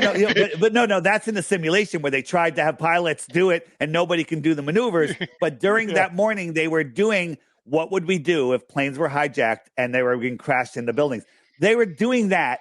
Okay. So that's bringing all that energy and focus into that. You know, on the shooting that happened here in Connecticut, they're having a drill of a shooting at the same school. In the 7/7 bombings in the UK, they were having a drill of the same train stations being bombed at the same time. At the Boston Marathon, where they had the bombing, they were doing a drill of a bomb being blown up at the Boston Marathon at the same time that it actually happened.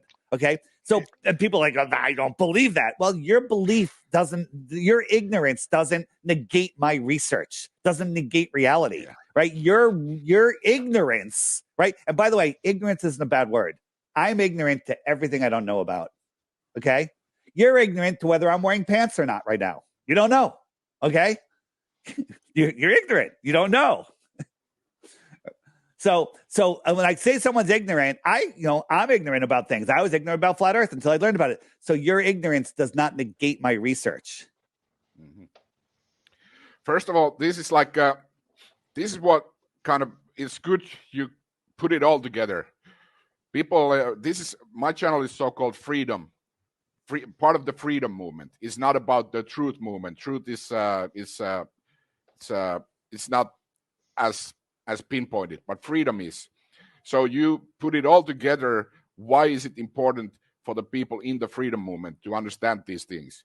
And in my opinion, this is one of those things that you are not awake unless you kind of understand this.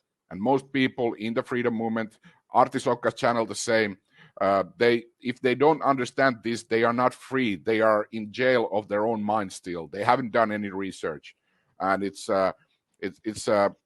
is a big piece of the puzzle for the freedom aspect to understand this, because this holds the whole thing kind of contained. But when you understand, you don't live on a spinning ball in a vacuum.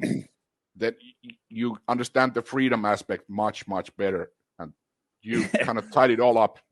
And another thing is, flat earthers get very triggered when Globers say stuff, we get triggered and then they get triggered. And it's because we're so emotional because we see it and and all flat earthers have the same thing in common. After a short period of time, you're like, how did I ever believe in the ball? And somebody, I don't know if they're on what side they're on in your chat, said, I believe in real science. I believe in real science. Well, all balls are flat. All balls, all spheres have no curvature, and neither does the Earth. Okay? So, wait a minute. What are you saying, Dave? All balls? That doesn't make any sense. Here's a frozen lake.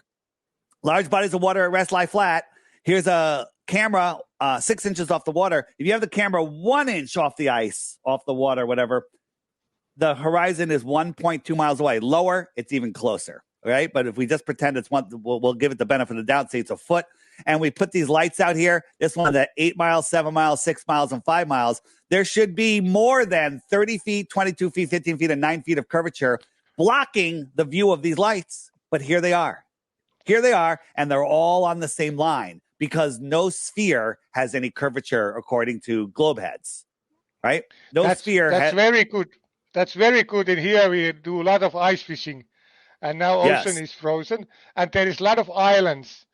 And I have really good results of turning people, because you just go like they are fishing there, quiet, alone, and you say, you think how long that island is? And then they're 10 kilometers, I know where it is. And they say that it's not supposed to be visible. And then you leave them thinking and fishing. Yeah. But here's the thing. Here's what they say, because we're all programmed to say that we're just a microbe on a basketball, and the microbe sees the basketball as flat. And they're like, 10 kilometers is not enough. It's not enough. Well, according to globe math, it's plenty. 3 miles is enough. At 3 miles, there's a 6-foot drop, right? But here's something for you. 700 miles. 700 miles. Yeah. Using the globe Earth calculator. Accounting for the elevation height, and the reason we're high is because it's nice and clear and we can see over the hills and valleys. We can see these 7 mountaintops, all of them over 700 miles away. The tops of those mountains should be over 40 miles below a physical curve. 40 miles. This is 20 miles. This is 20 miles up. And at 20 miles up, I think we're at the same height as the sun, okay, or the sun that we see, right? So this is a local light. It's close. So double that height. That's how much those mountains should have been over the physical curve. People don't understand the amount of curvature there is if the Earth is 24,901 miles around like they tell us. So again, there's zero proof that the Earth is a globe. There's only proof that it's flat. And until you wake up to that reality, it matters, because all you people that are stuck in that reality, stuck paying taxes, stuck working your life away, taking pharmaceutical drugs, being, controlled, you've lost your freedom. You've lost your connection to creation. You've lost your ability to see the world around you. Like, I go outside and I'm like, wow, look, like here in Connecticut, there's no tree over 200 years old. Why the heck is that? Why is there no tree over 200 years old? What happened 200 years ago? Yes. What's going on? Yeah, this guy, Mark Brett, took from Spain to France, like from Pyrenees to Alps, pictures, and they are like 443 kilometers, 392 kilometers, 394 kilometers, and like a missing curvature is like 11,740 meters, 11 kilometers. So some people, this is not enough for proof. Yeah. And I think there was this Israeli photographer who used this special light-legged objective, and he took the picture from 2,000 kilometers away. Talking about Jay Tolan Media. Jay Tolan, he uses infrared, and he can see stuff at distances that make no sense. Things that should be miles and miles and miles, because the infrared will cut through the haze of the air. And, in regular, you wouldn't see this. This would just be sky. This would all be hidden from you, but we can see. People like, well, I've seen the curvature from an airplane. You don't see any curvature from an airplane. You don't see anything. Yeah. Okay. The airplanes, people don't realize that that from an airplane, if airplane's at, like, say, 39,000 feet, on a globe, the horizon should be 242 miles away. And at 242 miles, there's like another 40,000 feet of curvature. So you're looking at an airplane. You're looking at a horizon that should be almost 80,000 feet below you, but for some reason, it's right at your eye level. Right? Yeah, exactly. Here. Yeah. So, whoops. Second, get rid of that. So here is at 39,000 feet, 242 miles. The drop would be 39,050 feet. So the horizon that is out your both windows, and if you draw a line that go right in front of your eyes, should be 78,000 feet below you. 78,000 feet below you. You'd be crapping your pants if your plane was flying that high. Okay, let alone if the horizon had dropped that much. It's not. It's at eye level. And if it looks like it's a tiny bit lower, just because you can't see the horizon because the air is so thick, and it just becomes sky hiding the true horizon. And think about ISS when they are there in a zero gravity, and they go around the globe in 90 minutes. And the centrifugal force don't push the astronauts against the wall of the ISS. Of course, that spinning should spin them out of space, the astronauts, or back them against the wall. Yeah, so the SR-71 Blackbird should drop at its speed. It should nose down at 80 stories a second, 80-story building. Okay, every second. You know what? They'd be plastered against the ceiling at that amount of diving. Okay, but no, it goes in a straight line. I don't care where you are. You're in space, on Earth, whatever. If you're going straight, cool. If you take any sort of turn, up, down, left, or right, that is acceleration, and you will have that G-force. You will have that force. 80 stories a second is faster than a free-falling skydiver, right? A skydiver that jumps out of an 80-story building won't hit the ground for, I don't know, 4 or 5 seconds, right? But that plane is dropping down 5 times faster than that. Okay? It's crazy. It's crazy. You know what's crazy? The globe's crazy. And people that believe in the globe, they're just totally lost in the sauce. They've been brainwashed their entire lives, and they're fighting for your insanity. Google Flat Earth, you end up at the McGoon channel, you end up at the Scam Man Dan, you end up at Fake Phony Professor Dave, and they only feed you what you want. You go on YouTube, all right? Last thing, and then I think we're going to wrap it up. Let's say you guys were interested in, underwater basket weaving, okay? Just for a thing. And you had looked at a great video 2 years ago and another video 6 months ago and another video yesterday. You can go into your YouTube history and search underwater basket weaving, and all those videos will show up in your history. Makes sense. That's your history. You search your history, it'll show you what you watched. You can go to my channel or any other good Flat Earth channel, watch a whole bunch of videos that all say Flat Earth in them. You'll see them in your current history right there. You can wait a couple days, weeks, months, or just do it right there. Search your history for Flat Earth. They all disappear. Yeah. They all disappear, and propaganda videos are replaced. That is the only topic that will happen with. That alone should wake you up. That alone should wake you up.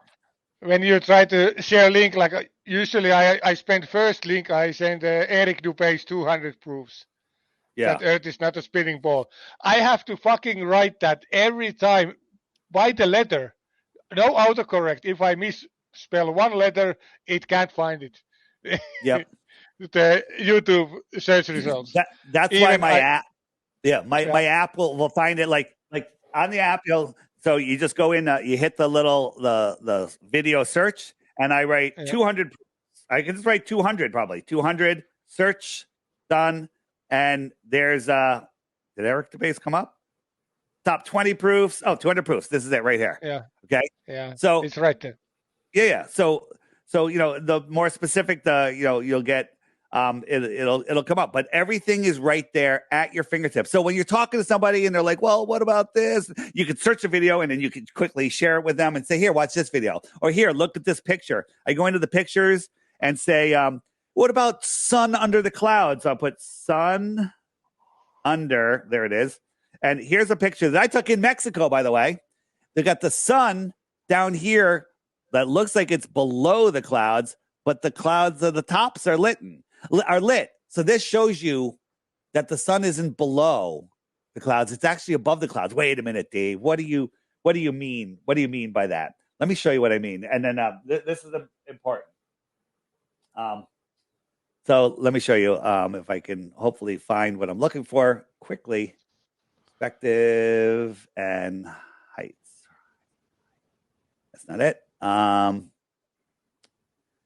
So when we look into the distance, we are very confused on what we're seeing. What line is higher, yellow, orange, or red? Which is the higher line? Yellow. Okay. Which is the longest line? Red. Okay. So here I am looking out my door in Mexico, and this bush is 5 feet above this deck. So this line is 5 feet above the deck.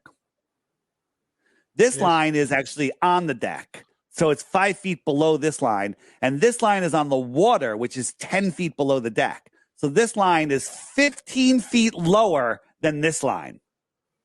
Yes. It's and all that's about how perspective. we see. That's how we see things in the distance. This line is 15 feet lower than this line. Right? Yeah. And oh wait, I'm not done. Yep. This is about 5 feet. This is about 15 feet, and this is about 2 miles. This is the longer line. Yes. Very good. Very good. This is very good. There's let's put some challenge to the game. There was somebody on the chat saying that you've promised anybody 3 Bitcoins apparently for proving giving any proof of the Earth is still a globe, and you still stand by that. Absolutely. That's over $100,000. It's like $37,000 per Bitcoin right now, US. So every day, here's the challenge. Because I know the Earth is not a globe, and I don't want people just, what about sunsets? What about this? What stupid stuff that we've already gone over? You have to watch the daily video each day for 2 weeks. If you don't want to wait the 2 weeks because you need your Bitcoins today, click the archive video and just watch the last 14 videos, right? After that, if you think the Earth is a globe, before you send it to me, click the question mark and make sure it's not answered in one of these sections. Once you go through there, you're like, okay, what about this and that? And then you're like, oh, well, that answered that. And then go before you find a globe proof, you're going to be a flat earther because there is no globe and the Earth is flat. So it's just common sense. But if you think you have one, send it over. And if it's something that I haven't addressed, I will address it. I won't just say fake, wrong. I'll show you why it's fake. I'll show you why it's wrong. And then you'll be like, the next message you'll send to me is, all right, I've looked into this further. My wife won't talk to me. My kids think I'm crazy. My friends won't talk to me. What do I do? And I say, go on the friend finder, find some new friends. Okay? And that's what you got to do. This has been really great, and like I said, it's good. It went off rails quite a bit, but it's all connected, so it's very good. I like the way you present things. You're very fluent with your talk, and I hope we get this video subtitled so that the Finnish viewers will see all of it as good as possible. This has been absolutely great. Which part of Mexico are you going to? I'm going to I'll be in between Cancun, near Cancun and Playa del Carmen, in between there and Puerto Morales. I'll be there for January and February. So we'll be doing a few meetups down there. There's a whole bunch of flat earthers, and we kind of just get together and chat. And being around like-minded people, there's nothing like it. It's amazing. So I'll be there. And anybody, wild shot, but anyone in Mexico that knows where I can rent a wingboard, a foil wingboard, if you know what that is, I need to rent a foil wingboard and I can't find any place. All right, so I'm just throwing it out there. There are a few people from here, English speaking, some Mexicans watching this most likely. So maybe they will contact you. And your contact details, I put both of your channels and contact details on the description.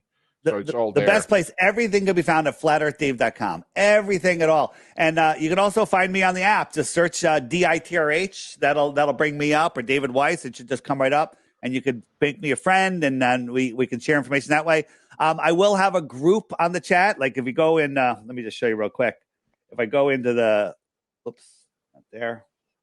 So if we go into the chat area, and there's groups. And there's all these groups. I think I have a one called Cancun, Mexico, DITRH. So go in there, and that's where I'll communicate with people when I'm down there. I'll say, hey, I'm having a meetup, so and so, and then you can also do I said before, you can do group calls and all sorts of stuff in there. But it's a great way to find people. But Cancun, Mexico, and that'll be the group I'll be communicating with for anybody that's in Mexico. And also the app, you go on the friend finder, I can send out a radius message out to 100 kilometers, and everyone inside that radius will get the message. And I'll be like, hey, we're having a beach party at whatever. Come on down. And every flat earth you meet ends up being a lifelong best friend. Well put. Artisokka, do you have any last words you want to add? No, it was my pleasure to take a part of this conversation, and I hope good luck. All right, man. Thanks for having me. You guys were great. And anybody that wants to translate any of my videos, please go to my channel, do the YouTube translations, do it yourself, remake them, upload them to your own website, to your own channel, monetize them. They're great videos, and they get tons of views. If you make them, if you do that, if you translated 100 of my videos into your language and then put them on your channel and shared them, within a year, you're going to be making some money on YouTube. So if they don't demonetize you, which they probably will, because you're talking about flat Earth, and that's proven wrong science. Yeah. it's not only flat Earth we talk about, and it's very hard to make any money, but it's good to still speak the truth. Right. This part, I hope you stay online, offline after I cut this stream. But I want to thank all the watchers of this stream for being open-minded or being truthers in this way, looking for freedom. Thanks for all the supporters. Thanks for Artisokka. He's one of the main guys here in Finland spreading this info. I'm just a little boy in his side on this aspect of the truth and freedom.